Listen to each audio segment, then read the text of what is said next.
Përshëndetje nga sofra shqiptare. Motra të dashura, me ju do ndaj recetën e mantijave, të cilat mund t'i gjeni nëpër furrat të ndryshme të Kosovës.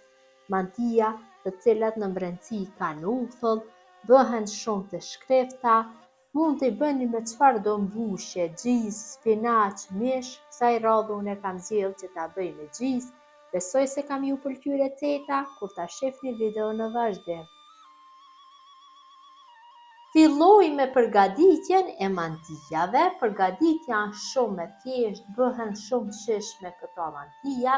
Përgatiten me maja buke, në një enë kështu më të madhe hedhi një lugë gjelle me maja buke, pra do ju del nga këto mantija një tepsi e furrës elektrike, qofse përgatitni më shumë 2 tepsi, vetëm se do dyfyshoni masat, një lugë mesme me kryp të mbushur plot,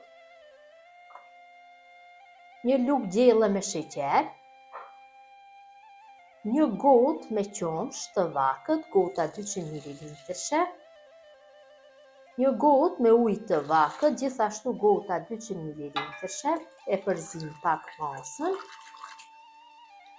dikun rreth gjysmë minuti. Pasi maja e bukës është aktivizuar pak, atëherë shtoj një lugë gjelle me uthull të bardhë. Uthulla ndihmon që këto mantija të bëhen të shkrefta. Vërtet ja vlen t'i provoni. Këto mantija mund t'i gjeni nëpër furra të ndryshme të Kosovës, përgatiten me gjizë, me spinaq, me mish, varet se me çka i doni. Kësaj radhe unë do i përgatis, me gjizë. Dhe tash fillojmë që të shtojmë millin. Gjithsej do na duhen dikon rreth 900 gram me mill, ose pak më pak ose më shumë, varet nga marka e millit. Kështu hedhni nga pak dhe kontrolloni krahasin, e përzim masën në fillim me lugë. Shtojmë përsëri një pjesë tjetër të millit. Tash masën do fillojmë që ta punojmë me dorë. Kështu duhet që t'na del një brumë me trashësi mesatare, vetëm se duhet që brumin ta punojmë derisa brumi tërësisht të largohet nga dora.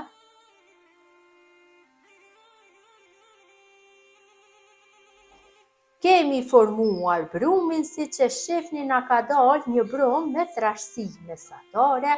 Atëherë enën ku ndodhet brumi e mbulojmë kështu me një foli najloni dhe lojmë të qëndrojë në ambient të ngrohtë dhome rreth 50 minuta ose 1 orë, deri masa e brumit të dyfishohet dhe më pas brumin do e ndajmë në kuleç. Mbushjen e mantijave kësaj radhe, siç e theka, do e bëjmë me gjizë, derisa masa e brumit dyfishohet, ne do përgatisim mbushjen. Tu kam 800 gram me gjizë, e cila është e kriposur. Unë do ja shtoj dhe 400 gram me shmang, vërtet do jep një shije të mrekullueshme gjizës shmandi. Kështu e hedhi të tërën dhe do e përzi mirë. Me të vërtet në këtë mënyrë do del mbushja shumë e mirë. E përzi dhe pak do zbutet gjiza dhe merr një pamje më të butë dhe një shije unike merr nga shmandi. Vetëm se e përzi mirë dhe mbushja do jetë gati. Pas 1 ore masa e brumit është dyfishuar mjaftueshëm. Atëherë brumin do e largoj nga ena. Pra siç e shihni, ka pushu mjaftueshëm, është bërë një brum shumë i mirë. Pra do dalë edhe një brum i shkreft, pasi në brendësi ka uthull dhe ka pushu mjaftueshëm. Kalojmë në tavolinën e punës brumin, mirë po hedhim në fillim mill, e kalojmë kështu masën, dhe brumin e punojmë pak, kështu, në millin e hedhur, e rrofullisim, besoj se është mjaftueshëm, dhe e ndaj në 8 kuleç të barabartë. Pra në fillim e ndajmë në 2 pjesë dhe secilën pjesë në 4 pjesë të barabarta.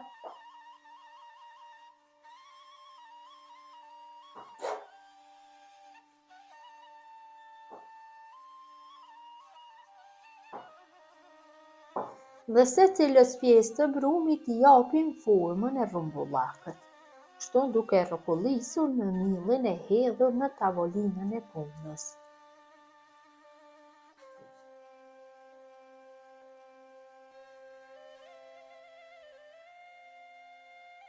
Kemi dhënë dhe gjithë pjesëve të brumit formën e rrumbullakut. Tash e marrim kulaçin e parë dhe fillojmë për më pas dytin, tretin dhe kështu me radhë. Fillojmë që t'i hapim në një mallësi dikun rreth 40 cm, kështu duke hedhur miell në tavolinë sa herë që të ka nevojë. Hapjen e bëjmë me anë shkopi përgatim. Pra mundohemi që t'i hapim në trashësi të njëjtë nga të gjitha anët.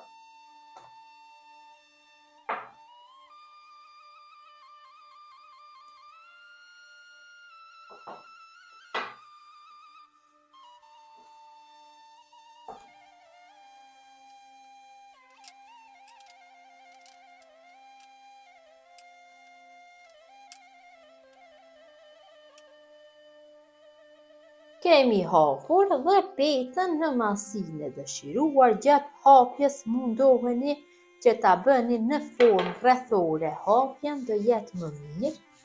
Tash i hedhim gjallë të shkrirë, dikun rreth 200 gram, këtu kam me gjallë të shkrirë.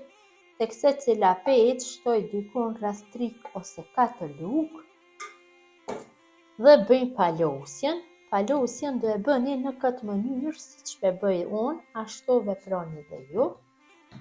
Vendosim 2 qoshet dhe i shtojmë pak gjallë dhe përsëri bëjmë palosjen në 4 pjesë. Pra në këtë mënyrë bëhet palosja.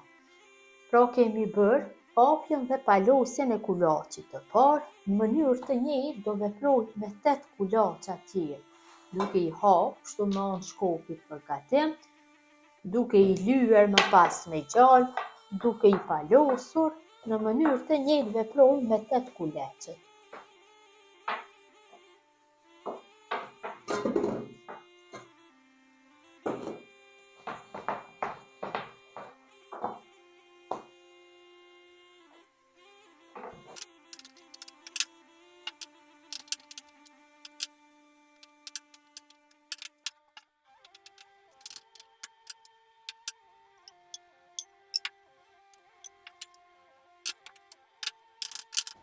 Kemi hapur dhe kemi palosur të 8 kulaçe. Tash i marrim dhe përsëri bëjmë hapjen.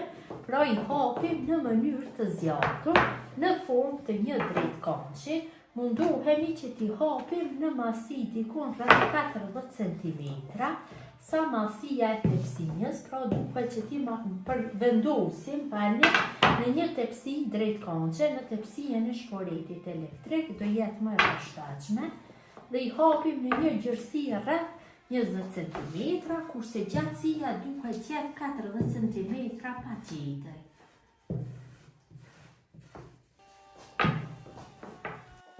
Kemi hapur dhe petën në masinë e dëshiruar, siç e ceka në një gjërësi rreth 40 cm dhe marrim gjizën e përgatitur dhe vendosim në njërin nga skajet, pra nga qoshet e petës, kështu në këtë mënyrë bëjmë mbushjen.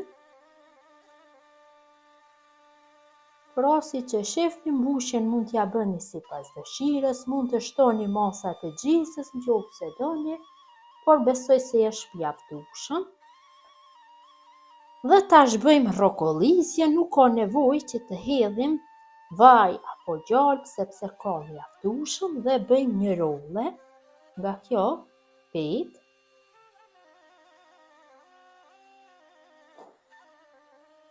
Dhe vendosim në tepsi, siç e kam cekur. Tepsia është në formë drejtkëngshësh, tepsia e shporetit elektrik, dhe në tepsi kam vendosur letë përpjekje që më lehtë ta kem kur ta pastroj, dhe në mënyrë të njëjtë do bëj hapjen e të gjithë petave, kështu në gjatësi rreth 40 cm dhe gjërësi 20, dhe duke i vendosur gjizë nga njëri skaj.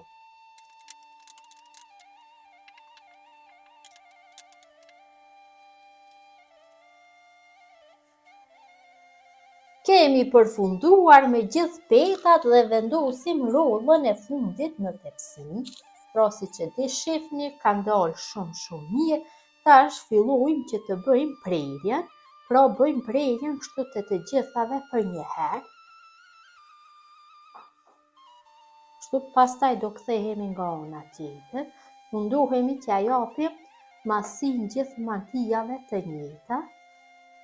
Të dalin më bukur.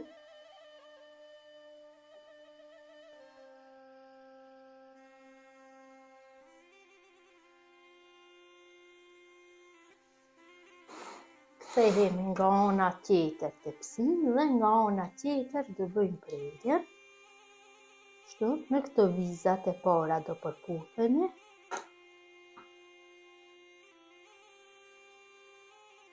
Kemi bërë dhe prerjen, tash sipër do i hedhim pak gjallë të shkrirë. Kështu mundohemi që ta bëjmë përhapjen në të gjithë sipërfaqen pak me dorë. Kështu e përhapit gjallën në përgjithë sipërfaqen e mantijave. Besoj se është mjaftueshëm. Gjatë përgatitjes e kam nxjerrë furrën në 220 gradë dhe mantija do i pjeki rreth 30 minuta në këtë temperaturë. Mantijat i kam largu nga furra, ka një aromë jashtëzakonisht të mirë. I spërkasim sipër kështu pak me ujë që të zbuten. I lojmë që të ftohen dhe janë gati për konsumim. Mantijat janë ftohur pak, gjatë kohës së ftohjes i kam mbuluar me një tepsi tjetër që të zbuten më mirë. Ja largojmë tepsinë si që shihni, ka dalë shumë të mira. Ta largojmë edhe një dhe ta shihni se si ka dalë. Besoj se janë shumë të mira. Ja dhe si kanë dalur. Kanë dalë shumë mirë. Pra, si që shifni, janë krokante. Ja dhe mënyra motra të dashura se si përgatis unë mantija me uthull, të cilat mund t'i gjeni në furra të ndryshme. Gjithë motra që i përgatisni ju bëfshin mirë, kurse ju motra që ndani kohë për videot e mia, jepni komente të bukura. Ju falinderit, mirëmbëjtje nga sofra shqiptare deri në recetën e radhës.